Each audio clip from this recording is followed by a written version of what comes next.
Welcome to the NPMS Public Map Viewer. The Public Map Viewer includes data for NPMS gas transmission at hazardous liquid pipelines, liquefied natural gas plants and breakout tanks. Additionally, it includes data for hazardous liquid accidents and gas transmission incidents for pipelines under PHMSA's jurisdiction going back to 2002. The Map Viewer also includes reference information such as state and county boundaries, populated areas and several base maps to choose from. Please note that at this time breakout tanks are a voluntary submission to the NPMS, so the breakout tank dataset cannot be considered complete. NPSM pipeline data as well as accident and incident data will be updated at least once every 2 months, while LNG and breakout tank data will be updated as needed, or at least twice a year. To start, let's take a quick tour of the Public Map Viewer's layout and screen elements. First, choose a state and county for which you would like to view NPMS data. I'm going to choose Wake County, North Carolina.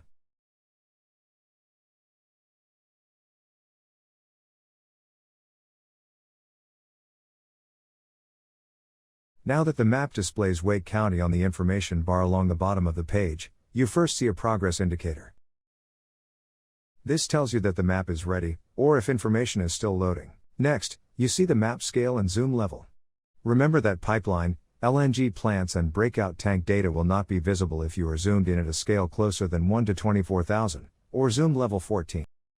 Next, the latitude and longitude coordinate location of your mouse pointer in decimal degrees. And finally, the county and state that you selected. Remember that if you would like to view NPMS data in a different county, you will need to exit the viewer by clicking the logout link at the top right of the screen and then select the new state and county that you would like to view. In the top right corner of the map window itself, you can toggle between Google Street Map View and satellite imagery base maps.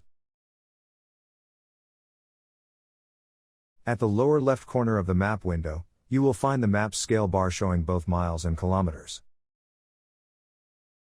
And in the upper left corner there are quick zoom in and zoom out buttons. They jump to pre-cache map scales to further improve performance. The remaining tools are located on the toolbar at the top of the map viewer. On the far left of the toolbar is a button to open the Map Layers window, which is similar to a table of contents. The Map Layers window probably opened by default when you open the Public Map Viewer. Within the Map Layers window, you can click to make different data layers visible or invisible.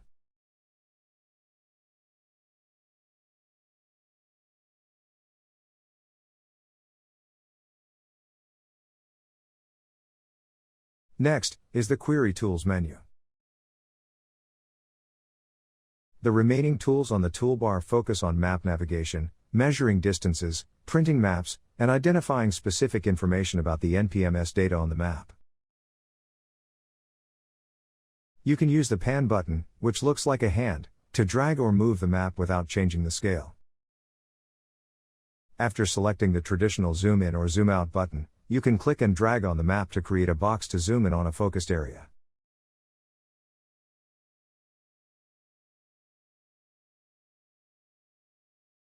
Likewise, the Zoom Out tool works by clicking on the map and dragging a box to zoom out.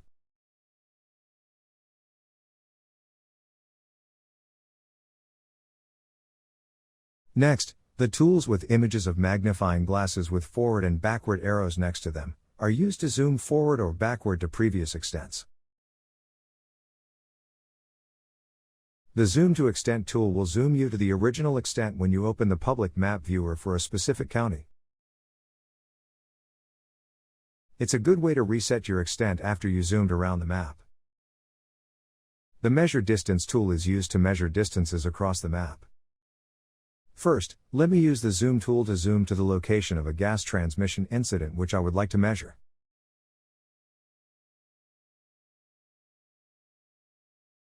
Let's say I want to measure the distance between this incident and the intersection of Interstate 540 and Route 54. Click on the Measure Distance tool, and then click once on the incident, and then double-click to end the measurement at the intersection.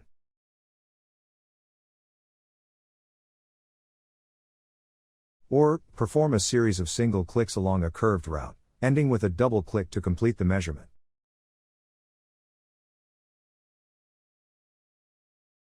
In the information bar below, You can see that the incident occurred approximately 2.1 miles from the intersection.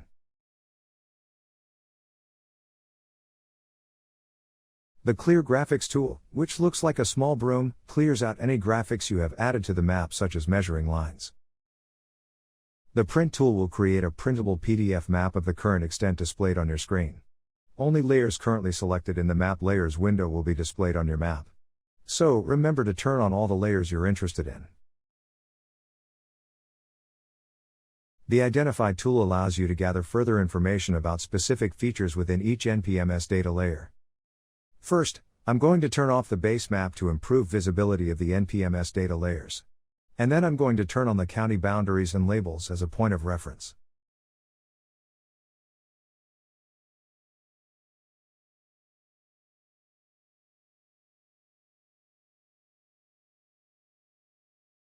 To identify attribute information on NPMS data, select the Identity tool on the toolbar and then click on the NPMS feature in the map you would like to investigate.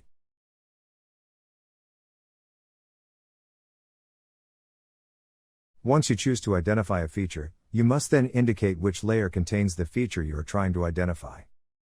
For instance, if you click over an area where there are both gas transmission and hazardous liquid lines, you must choose whether you would like more information on the gas transmission or hazardous liquid feature. You may not view information on both at the same time.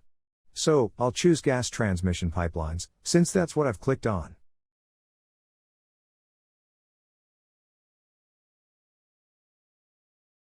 The Identify results pop up in a new window, which you can minimize or maximize, or move around the screen.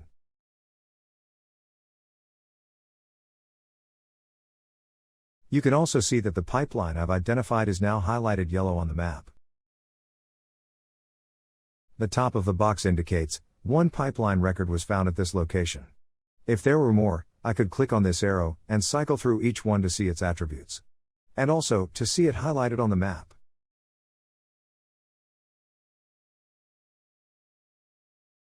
The Identify results for pipelines include attributes about the pipe, such as, what commodity it carries, who operates the pipe and the revision date, which is the last time the operator updated their NPMS data.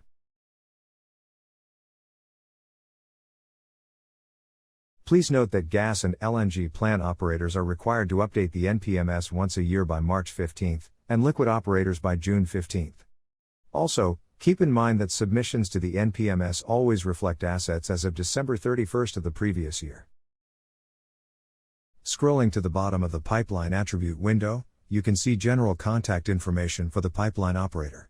In case you have a question or want to request more information about this pipe. You can also access the Identify tool simply by right-clicking on a feature in the map at any time. For instance, I can right-click on this LNG plant. Choose the Identify option for LNG plants. And I can view LNG submission attributes. The same applies for breakout tanks, accidents and incident.